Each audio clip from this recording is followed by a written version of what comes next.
School and Scholars. Taken from the book Life in a Medieval City, written by Joseph and Francis Keyes. He would dispense his instructions to his hearers gradually, in a manner commensurate with their powers of assimilation.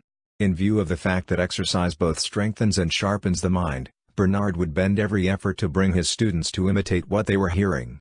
In some cases he would rely on exhortation, in others he would resort to punishments, such as flogging. John of Salisbury, describing the teaching methods of Bernard of Chartres, 12th century, along with workmen, housewives, priests, cows, horses, and pigs, the stream of morning traffic includes a scattering of boys with close-cropped hair, carrying hand-copied Latin grammars under their arms. They are on their way to school. As they trudge along, kicking stones and horse manure and calling greetings to each other, they are only faintly conscious of the novelty of their position. There are no public schools in Troyes. But having taken primary instruction from a parish priest, these boys are now enrolled in the cathedral school. They are the elite of the city's youth, mostly the sons of the well-to-do. To their inherited station in life they are adding the advantage of education, and they are placing themselves permanently above the level of weavers, peasants, and ignorant tradesmen. The cathedral school was not originally conceived as a secondary school. Founded in the 7th century by Bishop Ragnagizil, it remained for centuries merely a training school, turning out clerks for the diocese. The bishop himself did the teaching. Today's boys still wear the tonsure, as a sign of what is called a disposition toward an order. The chancellor of the cathedral teaches theology and confers teaching licenses, but most of the instruction is in the hands of the schoolmaster and his assistant canons, who teach a distinctly secular course. In the schoolroom the pupils sit on the floor, all ages together. Instruction is predominantly oral and in Latin, though beginners are allowed to lapse into the vernacular. The schoolmaster lectures, and students take notes on oblong wooden tablets coated with black or green wax, using a stylus of bone, ivory, or metal. The whitish scratches it makes can be erased by rubbing with its rounded end. The scholars soon acquire a Latin shorthand, thus here is the second fallacy, which is simply, A is created by God, therefore A exists, and similarly this, A does not exist, therefore A is not created by God. In drill, pupils repeat in chorus after the teacher and go on repeating an exercise until they have learned it by heart. Since books have to be copied by hand and writing materials are expensive, memory and oral exercises are indispensable. The schoolmaster reads aloud, explaining and underlining as he goes, pointing out figures of speech, rhetorical devices, well-chosen words, adjectives that suit the nouns they modify, metaphors that give speech a beyond the ordinary meaning. Though discipline may be mild, the attention of the students does not wander, for each of them must recite tomorrow part of what he has heard today. The lecture, the main teaching session of the day, takes place in the early afternoon. Following it, there is a period of free discussion, then drill, and finally a lesson chosen for moral and religious edification, closing with the 6th penitential psalm and the Lord's Prayer. The next morning is devoted to the repetition, recalling and committing to writing things learned the previous day. At this time the pupils are also required to imitate the Latin masters they are studying by writing compositions of their own, in verse and prose. They are expected to commit to memory every day a selection from Ovid or Virgil, or another Latin author. These will be helpful in writing letters or compositions, which are traditionally crammed with quotations. A letter from Gerald of Wales to the Archbishop of Canterbury quotes in 5 pages 3 times from the Book of Wisdom, twice from St. Jerome, once each from Proverbs, Psalms, Virgil, and Ovid, and 7 times from Horace. A letter written by Nicholas of Clairvaux I to the Bishop of Auxerre, whose see was renowned for its wines, runs, in the words of the Gospel, "They have no more wine." John 2:3.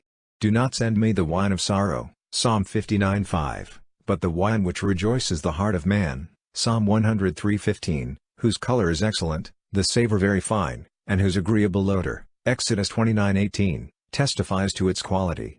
It is in these 3 elements that it manifests its perfection, and the cord with 3 strands does not easily break. Eccl. 4:12. "The wines of our region are turbid and do not come from those plants which grow in your region in a state of blessedness, their juice has not passed from one nation to another, and from one kingdom to another people," Psalm 104:13. "Send separately to the abbot and to me, the Jews do not deal with the Samaritans," John 4:9. Theoretically, the curriculum consists of the 7 liberal arts. But schools rarely teach all 7 of the arts, and the emphasis is very unequal. These arts are liberal because their purpose is not money-making and because they are worthy of a free man. There are 7 mainly because people are fond of the number 7, one of the keys to a numerologically ordered universe. In the 6th century Boethius divided the liberal arts into the trivium and quadrivium, 3 roads and 4 roads. The trivium comprises the literary subjects, grammar, rhetoric, and logic, the quadrivium the scientific, arithmetic, geometry, astronomy, and music. The bishop schools of the 6th to 9th centuries offered little more than what was indispensable for clerks: Latin, enough arithmetic and astronomy for the computation of Easter and other movable feasts, and music for the chant. Monastic schools taught a similar curriculum. Like the episcopal schools, they were internal, that is, they trained their own personnel. When they occasionally received children of princes and nobles, it was rather as pages than as regular pupils. Parish priests, too, trained their own successors. After Charlemagne's time the bishops' schools began to expand and to take outside pupils, boys from the town and boarding scholars. Gradually they came to eclipse the monastic schools. This urbanization and secularization created an educational revolution during the 11th century. In the 100 years that followed, the cathedral schools became international centers of adult scholarship as well as training schools for the diocesan clergy. The emphasis was on grammar and rhetoric, with theology, philosophy, and canon law as added disciplines. The most famous school was at Chartres, where, under the direction of the great schoolmaster Bernard, not to be confused with Street Bernard of Clairvaux, there was a revival of classical literary humanism. Now, in the 13th century, the function of higher education has been largely absorbed by the universities. Where universities are within easy reach, the cathedral schools restrict themselves chiefly to grammar, rhetoric and the rudiments of logic. In remote districts, cathedral schools teach a curriculum similar to that of the universities. The grammar of the cathedral school embraces not only linguistics but writing, spelling, composition, speech, and general literature, including poetry and history. Pupils must master the elements of Latin by memorizing the Ars Minor of Donatus, a 4th century authority. 10 pages of question and answer supply a knowledge of the 8 parts of speech. From this the student proceeds to the same author's Ars Grammatica, and then to Priscian's grammatical commentary, a 6th century work. Donatus and Priscian wrote for pupils to whom Latin was a native language, and are not ideally suited for Northwest Europe in 1250. 2 new manuals in verse are beginning to replace them, Alexander of Villidus Doctrinal and the Greciasmus of Eberhard of Béthune, so called because it includes some Greek etymology. 12th and 13th century writers have developed an extraordinary fondness for versifying, and almost every species of literary production appears at one time or another in verse. Historical chronicles are often written in verse. There are verse formularies for letter writing. Sermons sometimes lapse into poetry or rhythmic prose. There is a versified Bible, the Aurora of Peter Riga. Even legal documents are sometimes rhymed. In grammar, the student is exposed to a series of authors, pagan and Christian, with little critical evaluation or regard for chronological order. Anything written in a book has a certain sacredness, all the established authors are authorities, and all are timeless, from Aesop to Horace. Some, like the late Roman elegiac poet Maximianus, are surprisingly profane and even erotic, but they are nevertheless studied for their rhetorical artifices. Sometimes the pagan spirit of Roman poetry arouses qualms. Guibert of Nogent confesses in his autobiography that early in his monastic life he took up verse-making and even fell into certain obscene words and composed brief writings, worthless and immodest, in fact bereft of all decency, before abandoning this shocking practice in favor of commentaries on the scriptures. Street Bernard himself wrote verse in his youth at Citeaux, and was guilty of great proficiency. By the end of the 12th century, verse writing was forbidden to members of the austere Cistercian order, but many abbots and bishops continued to write love poetry. All the scholars observe that grammar helps in understanding the Holy Scriptures. The Bible, they point out, is rich in figures of speech, and a study of the literary artists in appreciating it. Like Saint Jerome, they compare secular learning to a heathen slave girl. The Hebrew who wishes to marry her must cut her hair and nails. Similarly, the Christian who loves secular learning must purify it from all errors so that it will be worthy to serve God. The authors who are so revered fulfill many needs. They dispense information about everything from medicine to history. Ovid is prized for his moral sayings. Collections of sentences, or apothegms containing wise saws from the writings of antique and medieval authors, are popular. After grammar comes rhetoric, the second of the arts in the trivium, literally the craft of speech. In democratic Athens and Rome speech-making was a major element in public life. In the Middle Ages political oratory has little place, and judicial rhetoric is only beginning to reappear with the revival of Roman law. Yet students practice both these forms of eloquence as school exercises. Of more practical use is the course in letter writing. Logic, or dialectic, the third subject of the trivium, teaches clear thinking. It leans heavily on Aristotle. Disputation is a teaching method and a pastime. On examination and speech day at a cathedral school, the students may hold competitions in syllogisms, fictitious arguments, harangues, and epigrams. The scientific part of the curriculum, the quadrivium, is not much influenced by the Greek science that scholars and translators are bringing in from the Muslim world. The pupil at the cathedral school absorbs relatively little true scientific knowledge. He may be given a smattering of natural history from the popular encyclopedias of the Dark Ages, based on Pliny and other Roman sources. He may learn, for example, that ostriches eat iron, that elephants fear only dragons and mice, that hyenas change their sex at will, that weasels conceive by the ear and deliver by the mouth. The most popular subject in the quadrivium is astronomy, a mixture of science and astrology. Arithmetic involves, as earlier, the computus, a body of rules for determining the date of movable feasts. The scholar may also learn the use of the abacus, the computer of the ancient and medieval world.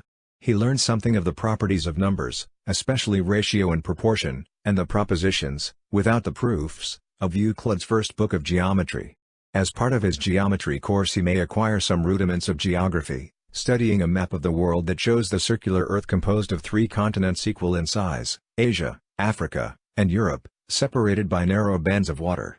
East is at the top, Jerusalem at the center. In various places on the map one may marvel at dragons, sirens, men with dogs' heads, men with feet turned backward, men with umbrella feet with which they protect themselves from the sun while lying down. It is not a map for finding one's way, but for illustration and edification. More practical and less picturesque maps exist, mariners' charts produced by sailors armed with the newly introduced compass and astrolabe, accurately delineating coastlines, capes, bays, and shallows, and locating ports of call and places for watering and victualling so that a navigator can find them easily. But the schoolboy and his teachers know nothing of such maps. The science of the 13th century, in fact, resides mainly outside the schools. Furriers, trappers, hunters, and poachers could correct much of the natural history in the encyclopedias. The craftsmen who were building the cathedral know geology, engineering, geometry, arithmetic, and mineralogy, and have an intimate acquaintance with nature. The capitals of their peers are decorated with leaves of plantain, ivy and oak, arum, ranunculus, fern, clover, collidine, hepatica, columbine, cress, parsley, strawberry, snapdragon, and broom, all observed with care and recreated with precision. The notebook of the great architect-engineer Villar de Honnecourt is filled not only with columns and vaults, but with animal and even insect life, a lobster, parrots, a snail's shell, a fly, a dragonfly, a grasshopper, not to mention a bear, a lion, a cat, and a swan. Even the gargoyles with which the cathedral workers give an aesthetic justification to their drain spouts reveal a command of animal anatomy. Many of the businessmen fathers of the cathedral schoolboys are aware of a truly remarkable new piece of learning, a historic advance in the most basic of all sciences, mathematics. Introduced into Western Europe from Muslim North Africa, not by a scholar, but by an Italian businessman, it is nothing less than the use of Arabic numbers. Leonard Fibonacci, a Pisan, has written a treatise called Liber Abaci popularizing the new system and summarizing the arithmetical knowledge of the Arabs. The numerals, actually Indian in origin, are spreading through the Italian business community. The key to the Hindu-Arabic system is the zero, which permits the position of the digit to indicate its value as unit, 10, 100, or 1000. Rapid and accurate computation can be done, something difficult with clumsy Roman numbers. The businessmen of Trostil prefer their calculating boards, but they are familiar with the new notation through their contacts with Italian businessmen and money changers at the fairs. The cathedral school offers no French grammar, composition, or literature, no languages except Latin, not even Greek. It teaches no history, except a bit incidentally in the grammar course, and no science, except a little natural science that emerges from a study of the authors. Music is taught only as a theoretical science. There are no courses in social science, physical education, or art. The use of Latin throughout the schools gives a wide currency to ideas and makes sources of culture accessible to everyone, even though students probably never learn to read it as proficiently as their native French, English, or German. Latin is a cultural catalyst, but it is also an impediment to self-expression and communication. There is no university in Troyes, which is not surprising, since there are only 5 in Northwest Europe, at Paris, Orléans, Angers, Oxford, and Cambridge. There are 3 more in the south of France, 11 in Italy, 3 in Spain. Of these 22, the two oldest, at Bologna and Paris, are by far the most important. Their precise origins are lost in the 12th century, but they are true archetypes, for the Greeks and Romans had no universities. A bright alumnus of the cathedral school at Troyes who wishes to continue his education may journey to Paris, only 100 miles away. If he does, he will join some 2,000 or 3,000 young men in the Latin Quarter, who every morning grope their way out of their lodgings to join the crowd of clerical gowns and tonsured heads hurrying to the Street of the Straw, so named from the floor covering on which students sit all morning. At noon the scholars break for dinner, meeting again in the afternoon for another lecture or a disputation. When the day is over they may turn to studying or copying by candlelight, or, since all forms of athletics, and even chess, are prohibited, to gaming, drinking, and whoring. Although scholars usually enter the university at 14 or 15, their private lives are almost entirely unsupervised. There are no university buildings. 6 classes are held in the masters' houses. Student lodgings, schools, and brothels are cheek by jowl, and sometimes masters and students conduct disputations on the second floor, whores and pimps on the first. The favorite sport of university students is fighting, with each other, with the townspeople, with the provost's guard. Some of their riots make history, for the University of Paris is by 1250 an institution of formidable stature. A democratic anomaly in the heart of a feudal monarchy, it enjoys remarkable power and prestige and extraordinary privileges. Though it has a charter from the King of France, it is thoroughly international, with some of its most celebrated scholars from Italy, Germany, and England. Pope Innocent III was a master at Paris. Thomas Aquinas is studying there in 1250. Though the University of Paris is famous for its faculty of theology, the learning it transmits to most of its students is more secular than that of the cathedral schools. Aristotle is the supreme text and master. After 6 years' study a student may face the examiners, and if he passes receive a license to teach. Ultimately he may take orders and become a church official, or a scholarly luminary at this or another university. He may go on to study medicine or law, both lucrative and prestigious professions. He may become a copyist. Or he may enter the service of some prince or baron. For a young burgher of Troyes, the Count of Champagne's service is most attractive. He can rise to become bailiff, or keeper of the fair, with splendid emoluments, not to mention opportunities for graft. Education pays, in the 13th as in other centuries. Books and authors. A number of students in the 12th century followed none of the conventional paths. Instead they undertook the footloose and precarious existence of wandering scholars, drifting from one school or one patron to another, passing their days in taverns, living by their wits. Some of them, the so-called Goliards, contributed to the world's literature a stock of Latin verse of a new kind, lyric, frankly pagan, satirical, and irreverent. But many of the poets who have created a literary revival in the past century and a half write in the vernacular, especially in one of two varieties of French, Provençal or Northern. An important center for the latter is Troyes.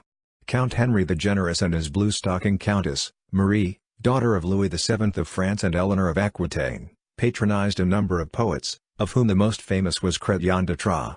Chrétien's verse tales of the Round Table not only are of high literary merit, but serve as the chief source of all Arthurian romances.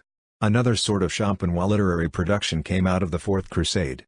Geoffroy de Villehardouin, Marshal of Champagne and native of the neighborhood of Troyes, helped sack Constantinople and afterwards wrote an account of his adventures whose naive vigor and honesty won him a niche in literature as well as history. Neither a clerk nor a poet, but a plain soldier, Geoffroy wrote in vernacular prose, and so won the distinction of creating the very first masterpiece in French prose. The present Count of Champagne, Thibaut IV, is a poet.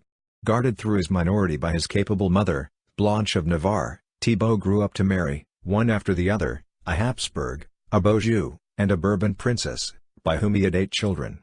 To these children he added 4 more, products of his numerous love affairs. But the enduring passion of his life was a chaste one, owing to the inaccessibility of its object, the Queen of France. This lady, Blanche of Castile, wife and widow of Louis VIII and mother of Louis IX, Street Louis, was a dozen years Thibaut's senior. Nevertheless Thibaut's penchant for Blanche was such that he was suspected of poisoning her husband when the king died suddenly. The injustice of the accusation provoked Thibaut to join a couple of baronial troublemakers, Hugo of La Marche and Peter of Brittany, in a sort of anti-royal civil war. When on sober second thought Thibaut changed his mind, Hugo and Peter turned their spite against him and invaded Champagne, setting haystacks and hovels ablaze. Stopped by the walls of Troyes, they were forced to turn around and go home when a relieving force arrived, sent by Queen Blanche. Partly as a result of the war, Thibaut was constrained to sell 3 of his cities, Blois, Chartres and Sancerre, to the King of France. At the last moment he felt a reluctance to hand over Blois, cradle of his dynasty, and carried stubbornness to the point of courting a royal invasion. But 46-year-old Blanche of Castile dissuaded 33-year-old Thibaut in an interview of which the dialogue was recorded, or at least reported, by a chronicler. "Blanche, pardieu, Count Thibaut, you ought to have remembered the kindness shown you by the king my son, who came to your aid, to save your land from the barons of France when they would have set fire to it all and laid it in ashes." Thibaut, overcome by the queen's beauty and virtue, "By my faith, madam, my heart and my body and all my land is at your command, and there is nothing which to please you I would not readily do, and against you or yours, please God, I will never go." Thibaut's fancy for Blanche needed sublimation. Sage counselors recommended a study of canzonets for the viol, as a result of which Thibaut soon began turning out the most beautiful canzonets anyone had ever heard, a judgment in which a later day concurs. Thibaut and Routebeuf are not only widely sung and recited, but published. By 1,250 books are multiplying spectacularly, even though every single book must be copied by hand. During the Dark Ages book copying took refuge in the monasteries, but now it is back in town. Schools and universities supply a market for textbooks, and copyists are therefore often located in the neighborhood of the cathedral or university, but they do more than copy texts. They also serve as secretaries, both for the illiterate and for those who want a particularly fine handwriting in their correspondence. A copyist sits in a chair with extended arms across which his writing board is placed, with the sheets of parchment held in place by a deerskin thong. His implements include a razor or sharp knife for scraping, a pumice, an awl, a long narrow parchment ruler, and a boar's tooth for polishing. He works near the fire, or keeps a basin of coals handy to dry the ink, which is held in an oxhorn into which he dips a well-seasoned quill. The oxhorn fits into a round hole in the writing board, with a cover. The copyist begins by scraping the parchment clean of scales and incrustations, smoothing it with the pumice, and marking out lines and columns with ruler and awl. Then he sets to work. Some of his productions may be ornate works of art, Latin psalters or French romances, in gold, silver, and purple ink, with initials overlaid with gold leaf. Bound in ivory and metal covers mounted on wood, these elaborate volumes are fabulously expensive. By far the greater number of books consist of plain, legibly written sheets bound in plain wooden boards, perhaps with untooled leather glued over for extra protection. Students often bind several books together under the same covers. Even these cheaper books are expensive, owing not only to the cost of parchment but to the enormous labor involved in their production. It takes about 15 months to copy the Bible. Books are valuable pieces of property, often pawned, and rented out as well as sold. Students are the chief renters. When a student rents a book he usually does so in order to copy it. He pays rent by the piece, 16 columns of 62 lines, each with 32 letters, renting for a penny or halfpenny. An industrious student can create his own library, but it is a work of long night watches. Across the bottom of the last page of many a book is written explicit, "Deo gratias, finished, thank God." Some students end with a more jocular flourish, "May the writer continue to copy, and drink good wine the book finished. May the master be given a fat goose, may the writer be given a good cow and a horse for his pen's labor, may the copyist be given a beautiful girl, let the writer be given a cow and a beautiful girl." Books are kept not on open shelves but in locked chests. Students who borrow are cautioned not to scratch grooves in the margin with their fingernails or to use straws from the lecture floor as placemarks. A Jewish ethical treatise warns that a man must not express his anger by pounding on a book or by hitting people with it. The angry teacher must not hit the bad student with a book, nor should the student use a book to ward off blows. Despite the cost, books enjoy a wide circulation. An opponent of Abelard noted that his books cross the sea, pass the Alps, are carried through kingdom and province. Normal, or legitimate, book circulation is reinforced by a black market. Many scholars borrow books and surreptitiously copy them.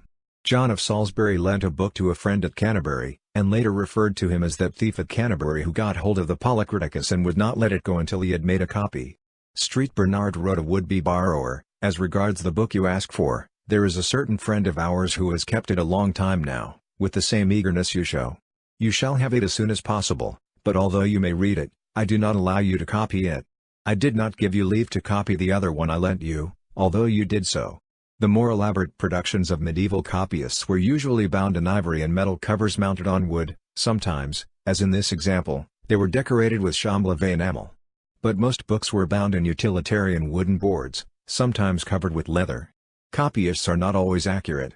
Authors sometimes conclude their books with the injunction, "I adjure you who shall transcribe this book, by our Lord Jesus Christ and by his glorious coming, who will come to judge the quick and the dead, that you compare what you transcribe and diligently correct it by the copy from which you transcribe it, and this adjuration also, and insert it in your copy." Works are seldom composed on parchment. Authors usually write on wax tablets and have their productions copied by scribes. If the work is written in the vernacular, it may be dictated to a scribe, who writes first on wax and copies over on parchment.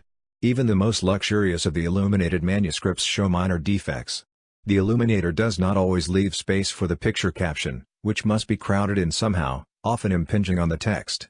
Against such a contingency, the captions may be lettered in red. Sometimes the illuminator leaves space for a caption which the copyist overlooks. Blank sections of columns, most books are lettered in double column, show where a copyist finished his assigned section in less space than had been allowed. Now and then words skipped by a careless copyist are inserted in the margin. Sometimes the artist turns such an error into a joke. A verse omitted from the text is added at the top of the page, and the figure of a scribe in the margin tugs at a rope tied to the first letter of the misplaced line, while a second man leans out from the proper space on the page, ready to receive the rope and pull the line into place. The style of lettering has undergone an important series of changes through the Middle Ages. At the end of the Roman period, Roman square capitals developed into the more casual rustic style, out of which slowly grew a small letter alphabet. The Caroline minuscule, evolved during Charlemagne's reign at Alcuin's school at Tours, crowned this achievement with an alphabet that clearly differentiated between capitals and small letters, not only in size but in form. At the present moment a new, more elaborate style is sweeping Northern Europe, Gothic or blackletter, with stiff, narrow angular letters executed with heavy lines that look black on the page. Many kinds of books are available from 13th-century booksellers, and wealthy individuals, as well as universities, are acquiring libraries. Among the Latin classics there are the antique poets and the more recent didactic poets, the new scientific writings and translations, books of law, such as Justinian's Code and Digest and the Decretum of Gratian, medical books, Galen and Hippocrates, works of theology and philosophy, vocabularies, dictionaries of important terms, books of sentences, aphorisms, chronicles, encyclopedias, and compilations. But these weighty volumes in Latin are getting serious competition in French. More and more people want something to read, or especially something to read aloud, and can afford to pay for it. Saints' lives, biographies, poems on such everyday subjects as the cries of Paris street peddlers, paraphrases of the stories of antique writers, moralizing poems, all these are popular. The rather tedious Roman de la Rose is in great vogue, an allegory by Guillaume de Lery in which a lover strives to win his lady, encouraged and frustrated by various personifications, such as welcome, shame, danger, reason, pity. Many works are written more to amuse than correct, such as the Bible of Guillaume, by a jongleur from Provence, or the Lamentations of Matthew. A series of verse tales known as the Roman de Renard has been popular through the 12th and 13th centuries, not only in France, but in Flanders and Rhenish Germany. They are copied over and over by scribes and clerks, in numerous variations. The main characters are Renard the fox, Zangren the wolf, Tybert the cat, and King Noble the lion. In a favorite Renard story the fox, stealing chickens from a monastery farmyard, looks into a well and, seeing his own reflection, takes it for his wife Hermeline.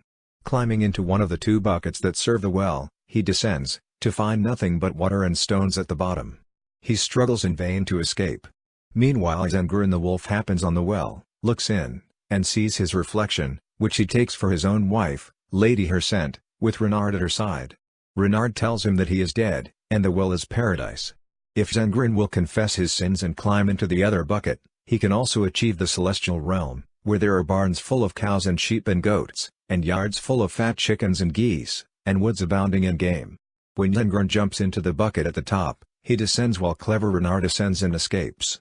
In the morning when the monks come to draw water, they pull the wolf out and beat him. There is no moral. In the Renard stories wickedness more often triumphs than justice. Most popular of all are the Fabliaux, the humorous short stories in verse, sometimes written, sometimes recited. These stories, the product of authors of various social classes, are enjoyed by all kinds of audiences. Some have folktale origins, some are drawn directly from life. Their common ingredient is humor, often bawdy. Certain characters recur: the merchant, usually older than his wife, cuckolded, swindled, beaten, the young man, often a student, who outwits the husband, the lecherous priest who is his rival. The women, treacherous, lustful, and faithless, may be beaten by their husbands but always manage to get the better of them. Finally, there are the romances, normally in verse, but sometimes in a combination of verse and prose, or even entirely in prose. Best known of the composers of these courtly tales, after Chrétien de Troyes, is Marie de France, who composed many of her romances, which she called lays, on Arthurian themes. The authors of many 13th-century romances are unknown, but their work is characterized by a high degree of sophistication and realistic detail. Love stories like Galerin or The Kite deal with star-crossed lovers, united in a happy ending. Picaresque tales like Jouffroy carry a knightly hero through various adventures amorous and military, none of which is treated very seriously. One of the best is the Provençal romance Flamenca. At her wedding feast, Flamenca's husband, Arcambaude of Bourbon, sees the king, as he leads her from a journey, familiarly embrace her, accidentally touching her breast. Arcambaude misinterprets the gesture and is devoured by jealousy. He tears his hair and beard, bites his lips and grits his teeth, eschews society, can finish nothing he starts, understands nothing that is spoken to him, babbles nonsense, and watches his wife all the time. Word spreads about his affliction, and soon all Auvergne is resounding with songs, satires, and sayings on the subject. He grows worse. He ceases to bathe. His beard resembles a badly mowed wheat field, he tears it out in tufts and puts them in his mouth. In short, he is like a mad dog. A jealous man is not wholly sane. Flamenca's life becomes cruel. Arcambaude has her shut up in a tower with two young servants, Alice and Marguerite, and spies on them by a peephole in the kitchen wall. They are only allowed to leave this prison to go to church on Sundays and feast days, and then Arcambaude forces them to sit in a dark corner, closed off by a thick screen as high as Flamenca's chin.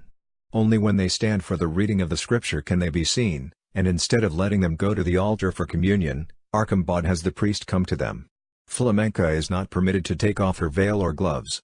Only the little clerk who brings her the book for the kiss of peace can see her face. 2 years pass. As it happens, next door to Arcambaude's house is a bathing establishment where he takes his wife on occasion to distract her, always searching the premises first and then standing guard outside. When Flamenca is ready to leave, she rings a bell and her husband opens the door, as usual overwhelming her with reproaches. "Will you be ready to leave this year or the next? I was going to give you some of the wine the host sent me, but I've changed my mind. I won't let you go to the baths again for a year, I assure you, if you drag it out like today." The servants insist that it is their fault, they bathed after Madame. "You like water better than geese," declares the jealous one, biting his nails. Enter the hero of this piece, a knight named Guillaume de Nevers, handsome, with curly blonde hair, a high and broad white forehead, black arched eyebrows, laughing dark eyes, a nose as straight as an arrow shaft, well-made ears, a fine and amorous mouth, a slightly cleft chin, straight neck, broad shoulders and chest, powerful muscles, straight knees, arched and graceful feet. This fine fellow has studied in Paris and is so learned that he could run a school anywhere. He can read and sing better than any clerk, he can fence, he is so agile that he can put out a candle with his foot when the candle is stuck in the wall over his head. Furthermore, he is rich, and he has the tastes of a gentleman, tourneys, dances, games, dogs, and birds. He is generous, too, and always pays more than the asking price, gives away his profits from tourneys, is liberal with his men. He is more expert at making songs than the cleverest jongleur. This paragon has never been in love, but he has read the best authors and knows that he must soon have this experience. Hearing of Flamenca's beauty and her misfortunes, he decides that she shall be his lady, and goes to Bourbon full of delicious hopes. He puts up at the bathing establishment, so that from his window he can gaze up at the tower where Flamenca is imprisoned. He goes to church and impresses everyone by reciting a prayer in which he says the 62 names of God, in Hebrew, Greek, and Latin. Flamenca arrives, and when she uncovers her head to receive the holy water, he has a glimpse of her hair. At the reading of the Gospel, when she rises to cross herself, he sees her bare hand and is seized by emotion. A moment later, when the acolyte brings her the breviary to kiss, he sees her mouth. Asking for the book when the service is over, he kisses the same page. That night in a dream Guillaume discovers what he must do. The next day he rents the entire bathing establishment, explaining that he needs solitude. Everyone else moves out, then he orders workers to dig a tunnel between his apartments and the room where Flamenca bathes. Next he flatters the priest into sending his clerk to Paris to study, and undertakes to serve in his place. Now, Sunday after Sunday, a dialogue takes place. When Guillaume brings Flamenca the breviary to kiss, he sighs, alas. The following week she replies, why do you sigh? The next week, Guillaume tells her, I am dying. During that week the tunnel is finished. On Sunday she answers, of what? On Rogation Day, he says, of love. The following Sunday she asks, for whom? On Pentecost he replies, for you. She replies a week later with an ambiguous, what can I do about it? He admires her cleverness and promises fair Lord God that he will give all his income in France to the church and the bridge-building brotherhood if he will let him have Flamenca. He will even give up his place in paradise. The dialogue continues. Cure me, Guillaume demands. On Street Jeans Day she reposts, how? And, in taking the book, brushes his fingers with hers. On Sunday he answers, I know a way. Flamenca's servants advise her to reply, take it, though she is not sure it is honorable to give in so quickly. The next day Guillaume tells the host and hostess that they may move back to their bathing establishment. In church Guillaume and Flamenca regard each other tenderly, and he says, I have taken it. Another month is occupied by the following exchange, how then? You will go. Where? To the baths. When? Soon. She hesitates, in spite of the urgings of her maidens. At last she announces to them, I will answer yes, for I see that otherwise I could not go on living. Then she faints. Archambaud runs in with cold water and throws it in her face, and she persuades him that she is ill and needs to visit the baths. The following Sunday, she says a single word, yes. As usual, Archambaud conducts the three women to the baths and they bar the door after him. At that moment Guillaume raises the stone at the end of the tunnel and appears, candle in hand. He invites the ladies to pass into his apartments through the tunnel. With characteristic thoughtfulness, he has brought two friends, Ott and Clary, for the maidens Alice and Marguerite. For 4 whole months the 6 lovers continue to meet. They live in perfect happiness. Flamenca is now self-confident. She approaches her husband and demands that he restore her liberty on condition that she promises to behave as well as she is up to the present moment. He agrees, washes his head, forgets his functions as turnkey, and becomes once more the man of the world. As a result Flamenca is soon surrounded by ladies and knights, and finds it impossible to visit the baths without at least 7 ladies accompanying her. She sends Guillaume away.